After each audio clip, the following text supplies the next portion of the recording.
एक भारतीय कपल सपनों के साथ न्यूजीलैंड की धरती पर कदम रखता है। मकसद साफ था, नई जिंदगी, बेहतर भविष्य और एक खूबसूरत सफर। लेकिन कहते हैं ना, कभी कभी रिश्तों के बीच पनपा हुआ छोटा सा शक भी धीरे धीरे एक खतरनाक तूफान का रूप ले लेता है। जहां होना चाहिए था प्यार और भरोसा, वहां जगह ले लेती है नाराजगी, गलत फहमियां और गुस्सा। और यही गुस्सा एक दिन ऐसा रूप धारण करता है कि कॉलेज की भीड़ भाड़ वाली दोपहर अचानक चीखों और खून से भर जाती है। क्या सचमुच ये सिर्फ एक लव ट्रायंगल की कहानी थी, या फिर इसके पीछे छुपा था वीजा, डर और धोखे का खेल, जिसका अंजाम हुआ हत्या? चलिए जानते हैं इस रोंगटे खड़े कर देने वाले हत्याकांड की पूरी कहानी विस्तार से इस वीडियो में। नमस्कार मेरे प्यारे भाइयों और बहनों, मैं विवेक कुमार। क्राइम की कहानी के नए एपिसोड में आप सभी लोगों का हार्दिक स्वागत है। कहानी में आगे बढ़ने से पहले कृपया क्राइम की कहानी चैनल को सब्सक्राइब कर बेल आइकन जरूर दबा लें, ताकि मेरे हर वीडियो का नोटिफिकेशन आपको मिलता रहे। तो चलिए आज की कहानी शुरू करते हैं। आज की हमारी स्टोरी है पंजाब, इंडिया के रहने वाले 29 साला मनदीप सिंह और उनकी पत्नी 22 साल की परमिता रानी की। मनदीप और परमिता दोनों ही साधारण परिवारों से ताल्लुक रखते थे। पढ़ाई पूरी करने के बाद 2013 में जब उनके रिश्ते की बात आगे बढ़ी, तो दोनों के दिलों में एक ख्वाब पलने लगा। पंजाब में उस समय और आज भी जैसे हर नौजवान के सपनों में एक ही ख्वाहिश सबसे बड़ी होती है, किसी तरह विदेश पहुंचना और वहां सेट होना। मनदीप और परमिता के लिए भी ये सपना किसी ख्वाब की तरह नहीं, बल्कि एक हकीकत की योजना बन चुका था। शादी से पहले ही उन्होंने तय कर लिया था कि जिंदगी की नई शुरुआत वे भारत से बाहर करेंगे। 2013 में जब उनकी शादी हुई, तो परमिता ने बाहर पढ़ाई करने का इरादा मजबूत किया। उसने स्टडी वीजा के लिए तैयारी शुरू की और कुछ ही समय बाद न्यूजीलैंड में दाखिला पा लिया। उस समय का नियम यह था कि अगर पति या पत्नी स्टडी वीजा पर जा रहे हो, तो दूसरा जीवन साथी डिपेंडेंट वीजा पर साथ जा सकता था। बस फिर क्या था, परमिता ने स्टडी वीजा लिया और मनदीप भी उसी डिपेंडेंट वीजा के साथ उसके साथ न्यूजीलैंड शिफ्ट हो गया। 2013 में सब कुछ सही सलामत चल रहा था। शादी के बाद का हर लम्हा मानो नई उम्मीदों और सपनों से भरा हुआ था। परमिता ने न्यूजीलैंड के कॉलेज में दाखिला ले लिया और रोजाना अपनी क्लासों में जाना शुरू किया। पढ़ाई के साथ साथ उसने पार्ट टाइम जॉब भी शुरू कर दी, ताकि खर्चों में हाथ बटा सके। इधर मनदीप को भी वहां टैक्सी ड्राइविंग का काम मिल गया। नई जमीन, नया माहौल और नए अनुभव, दोनों अपने अपने हिस्से की मेहनत कर रहे थे। लेकिन धीरे धीरे जैसे जैसे दिन बीतने लगे, असलियत सामने आने लगी। विदेश की जिंदगी उतनी आसान नहीं थी जितनी उन्होंने पंजाब में बैठकर सोची थी। सबसे बड़ी कमी थी अपनों की। न मां बाप पास, न भाई बहन, न यार दोस्त। जब घर में कोई छोटी मोटी बहस हो भी जाती, तो वहां कोई ऐसा नहीं था जो बीच में आकर दोनों को समझा दे या हालात को हल्का कर दे। और आप जानते ही हैं, पराए मुल्क में जब पति पत्नी अपने शुरुआती दिनों में होते हैं, तो छोटी छोटी बात भी बड़ी लगने लगती है। नसीहत देने वाला कोई होता नहीं और नई उम्र, नया माहौल। ऐसे में समझदारी से फैसले लेना और भी मुश्किल हो जाता है। तो बिल्कुल वैसा ही हुआ इन दोनों के साथ भी। धीरे धीरे उनके बीच थोड़ा थोड़ा फ्रिक्शन शुरू हो गया। कभी छोटी बात पर तू, कभी मैं। और वही जो बात मैंने पहले बताई कि कोई समझाने वाला नहीं था, तो वो छोटी छोटी प्रॉब्लम्स जो शुरू में नजरअंदाज की जा सकती थी, अब धीरे धीरे बड़ी बड़ी बातों में बदलने लगी। मैं ज्यादा काम करता हूं, तू कम करती है। तू सारा दिन कॉलेज में रहती है, मुझे वक्त ही नहीं देती। ऐसे ताने और उल्हाने उनकी रोजमर्रा की जिंदगी का हिस्सा बनने लगे। और ठीक इन्हीं झगड़ों के दौरान उनकी कहानी में एक नए किरदार की एंट्री हुई। परमिंदर संधू, उम्र 22 साल। परमिंदर भी उसी कॉलेज में पढ़ता था जहां परमिता अपनी पढ़ाई कर रही थी। अब जरा सोचिए, पराए मुल्क में जब अपने जैसा कोई चेहरा मिल जाता है, वही बोली, वही तहजीब, वही खाने पीने की आदतें, तो अजनबी भी जल्दी से अपना सा लगने लगता है। ऐसा ही हुआ परमिता और परमिंदर के बीच। शुरुआत बस कॉलेज की मुलाकातों और हल्की फुल्की बातों से हुई। लेकिन आप जानते हैं, बाहर पढ़ने गए स्टूडेंट्स को अक्सर यार दोस्तों की कमी खलती है। अकेलापन इंसान को किसी भी दोस्ती की ओर धकेल देता है। परमिता और परमिंदर की दोस्ती भी ऐसे ही पनपी। शायद किसी दिन परमिंदर ने हंसते हंसते पूछा होगा, कौन हो, कहां से आए हो? और शायद उसी बहाने परमिता ने अपनी जिंदगी की परेशानियों का जिक्र कर दिया हो। घर में झगड़े, मनदीप के साथ अनबन और मन की उलझने, और फिर यही सिलसिला दोस्ती को और भी गहरा करता चला गया। वजह भी साफ थी, दोनों एक ही मुल्क के, एक ही सूबे के और सबसे बढ़कर एक ही कॉलेज में पढ़ते थे। तो थोड़ी देर वो दोस्ती चलती रही। जब मनदीप को यह खबर मिली कि परमिता की दोस्ती किसी परमिंदर संधू नाम के लड़के से है, तो उसका खून खौल उठा। उसने एक पल भी इंतजार नहीं किया और सीधे परमिता से जाकर सवाल दाग दिया, ये कौन है? तूने उससे दोस्ती क्यों की? तेरा उससे क्या रिश्ता है? परमिता ने सहजता से जवाब दिया, वो बस मेरा दोस्त है। हमारी स्टेट का है तो बातें हो जाती है, इसके अलावा कुछ भी नहीं है। लेकिन आप जानते हैं, जब इंसान पहले से ही गुस्से में हो तो सामने वाला कितना भी समझाए, उसकी बात ज्यादा देर तक असर नहीं करती। मनदीप की हालत भी कुछ ऐसी ही थी। गुस्से में उसका दिमाग बार बार वही उल्टे सीधे ख्याल सोचने लगता। ऊपर से काम का दबाव। मनदीप फुल टाइम टैक्सी चलाता था। विदेशों में काम करना आसान नहीं होता, शरीर से भी थकान और दिमाग से भी। उसे लगता कि वो जान तोड़ मेहनत करता है, लेकिन परमिता कॉलेज के नाम पर बस दोस्तियां बना रही है। हालांकि सच्चाई ये थी कि उसी स्टडी वीजा के दम पर मनदीप न्यूजीलैंड आया था। परमिता की मेहनत ही उनकी नई जिंदगी की नींव बनी थी। और यहां एक और जिक्र जरूरी है। पुलिस की रिपोर्ट के मुताबिक मनदीप और परमिता का वीजा एक्सटेंशन होने वाला था। यानी जिस स्टडी वीजा पर वो आए थे, उसी की मियाद अब आगे बढ़नी थी। 2015 में उनका वीजा रिन्यू होना था। यही बात मनदीप के लिए सबसे बड़ा दबाव बन गई थी। उसके मन में हर समय यही डर घर कर गया था, अगर झगड़े ऐसे ही बढ़ते रहे और परमिता ने किसी दिन गुस्से में कह दिया कि वो मेरे लिए वीजा एक्सटेंड नहीं करवाएगी, तो अगर उसके नए बने दोस्तों ने उसे सलाह दी कि मुझे छोड़ देना ही बेहतर है, तो फिर मेरा क्या होगा?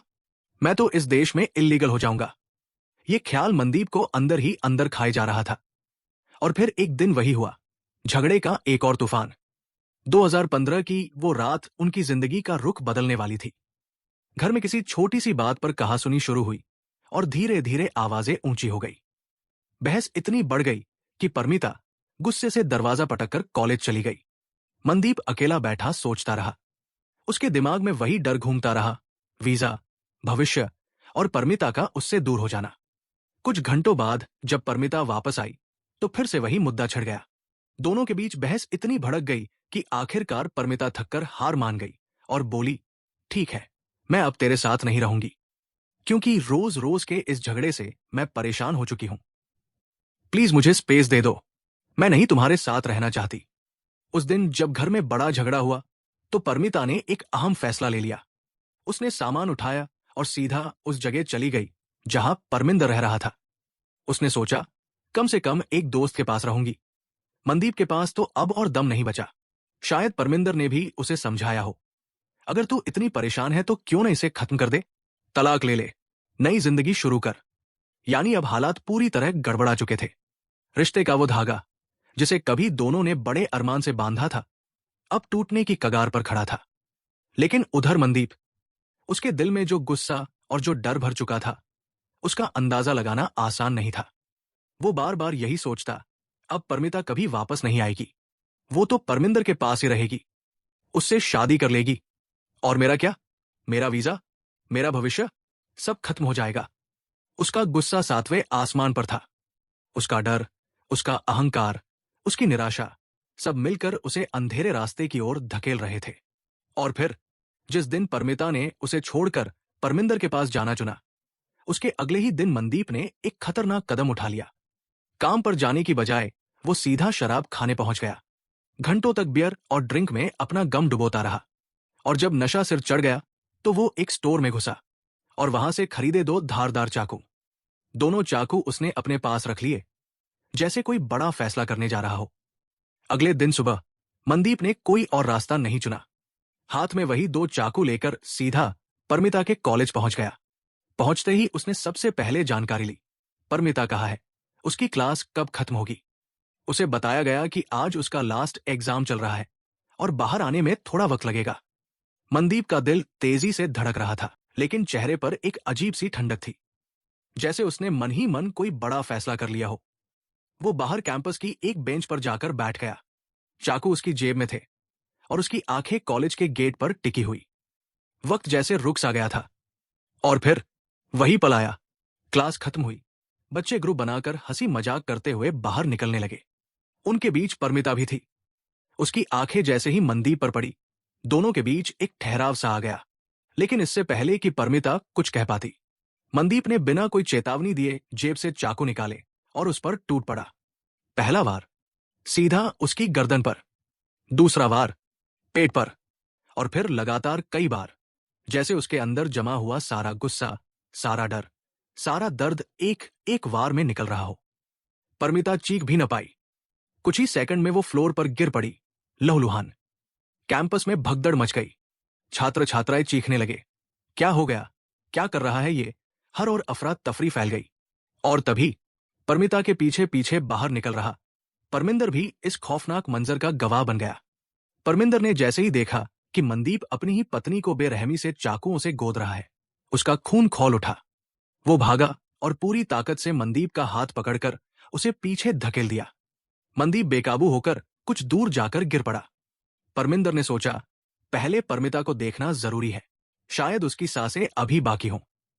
वो सीधा फ्लोर पर गिरी परमिता की तरफ दौड़ा और झुककर उसकी पल्स टटोलने लगा। यही थी परमिंदर की सबसे बड़ी गलती, क्योंकि तभी मनदीप ने जेब से अपना दूसरा चाकू निकाला। गुस्से और नफरत की आग में जलते हुए वो सीधा उछलकर परमिंदर पर टूट पड़ा। पहला वार इतना खतरनाक था कि सीधा उसके पेट को चीर गया। परमिंदर दर्द से करहाता हुआ पीछे जा गिरा। मनदीप ने और हमला करने के लिए चाकू उठाया ही था कि अचानक एक शख्स, जो पास ही के स्टोर रूम में था और शोर सुनकर बाहर भागा आया था, ने पूरा मंजर देख लिया। उसने बिना सोचे समझे छलांग लगाई और पीछे से मनदीप को पकड़ लिया। दोनों के बीच धक्का मुक्की और हाथापाई शुरू हो गई। चाकू छीनने की जद्दोजहद, जमीन पर गिरना, उठना, धक्का देना, पूरा कैंपस मानो रणभूमि में बदल गया। आखिरकार गवाह बने उस शख्स ने हिम्मत दिखाते हुए दोनों चाकू छीनकर दूर फेंक दिए और मनदीप को जबरदस्ती दबोचकर पास की बेंच पर बैठा दिया, तब तक कि दूसरे लोग ना आ जाए। उधर छात्र छात्राएं चीख रहे थे, कोई पुलिस को कॉल कर रहा था, कोई एम्बुलेंस बुलाने के लिए भागा जा रहा था। पूरा कॉलेज दहशत से भर चुका था। जैसे ही पूरा कैंपस खून और दहशत से भर गया, कॉलेज मैनेजमेंट और सिक्योरिटी स्टाफ मौके पर पहुंच गए। उन्होंने फौरन मनदीप को जमीन पर गिराकर दबोच लिया, हाथ पैर कसकर बांध दिए और पुलिस को फोन कर दिया। कुछ ही देर में पुलिस की गाड़ियां सायरन बजाती हुई कैंपस में दाखिल हुई। सबसे पहले उन्होंने जख्मी परमिंदर को एम्बुलेंस में डालकर हॉस्पिटल भेजा। उसकी सांसें अभी चल रही थी, नाजुक हालत में मगर जिंदा। लेकिन दूसरी तरफ जब डॉक्टरों ने परमिता को चेक किया तो उनकी आंखें झुक गई। गले पर गहरे कट की वजह से परमिता ने मौके पर ही दम तोड़ दिया था। कॉलेज कैंपस में मातम छा गया। पुलिस ने उसी वक्त मनदीप को हिरासत में लिया और इनिशियल इंटरव्यू के लिए स्टेशन ले गई। रिपोर्ट्स के मुताबिक पूछताछ में मनदीप बार बार यही कह रहा था, मैंने कुछ नहीं किया, ये सब किसी और ने किया है। पुलिस भी हैरान थी।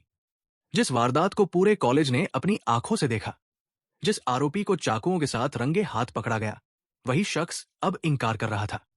वही गवाह बने उस बहादुर शख्स ने, जिसने मनदीप से चाकू छीने थे, साफ साफ बयान दिया, सब मेरी आंखों के सामने हुआ है, ये झूठ बोल रहा है।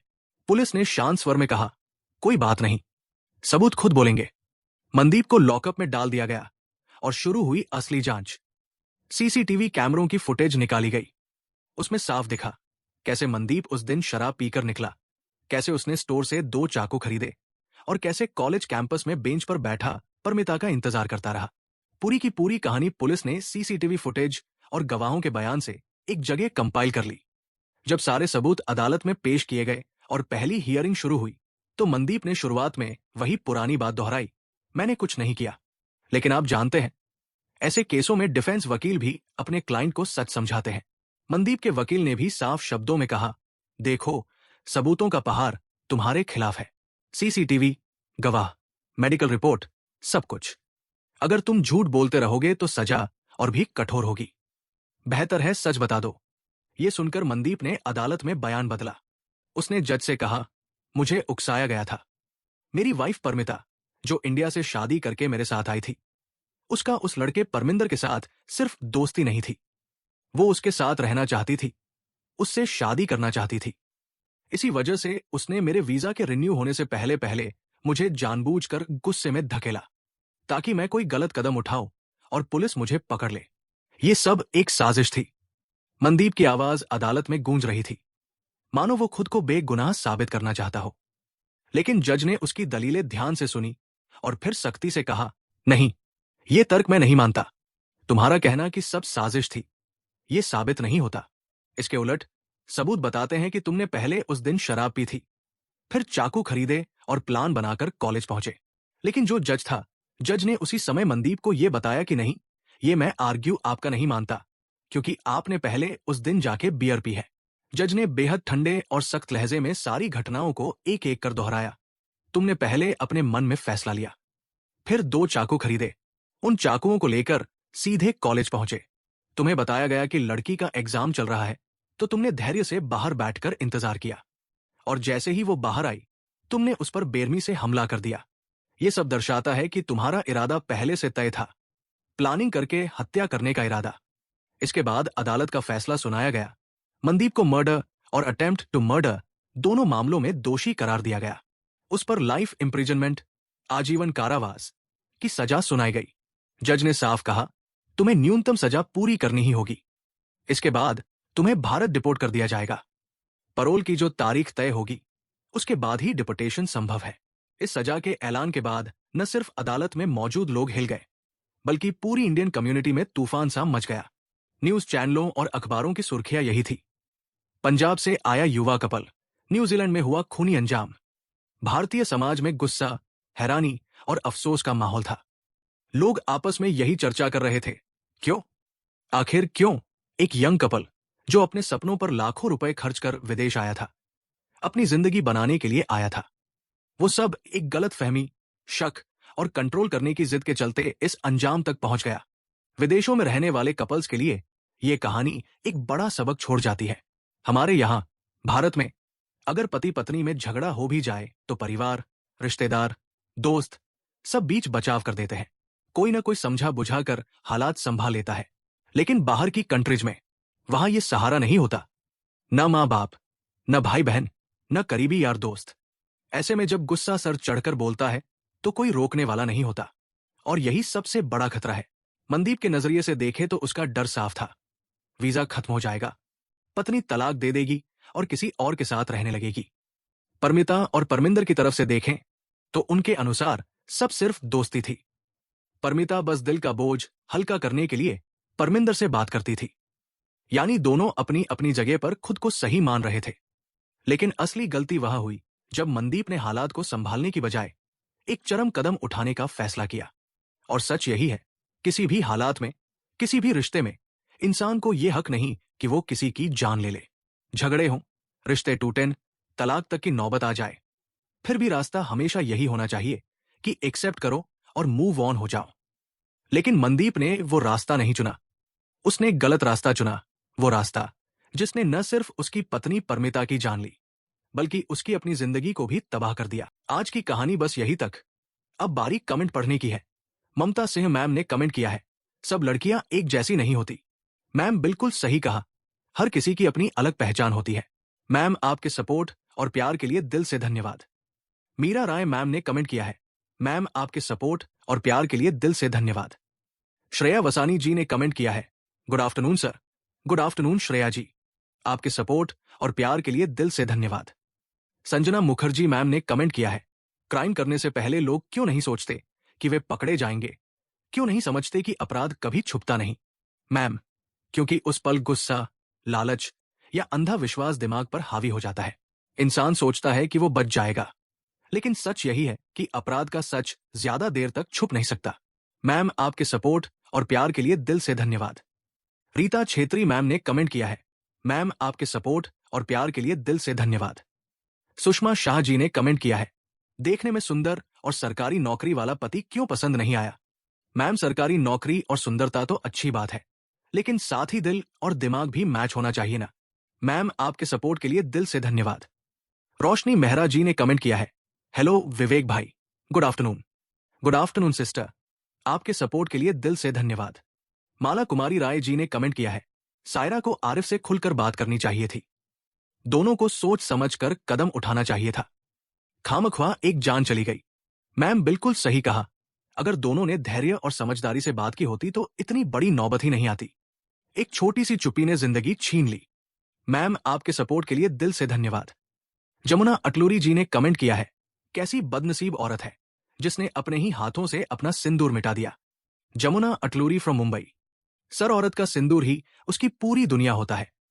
उसका मिट जाना मानो उसकी जिंदगी का रंग ही फीका पड़ जाना है।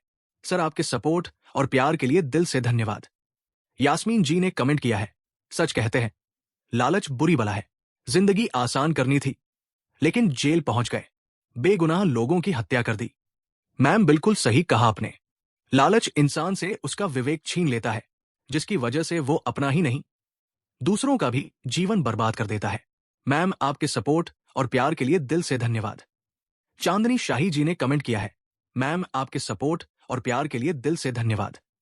स्मितल जी ने कमेंट किया है, भेड़ की खाल में भेड़िया।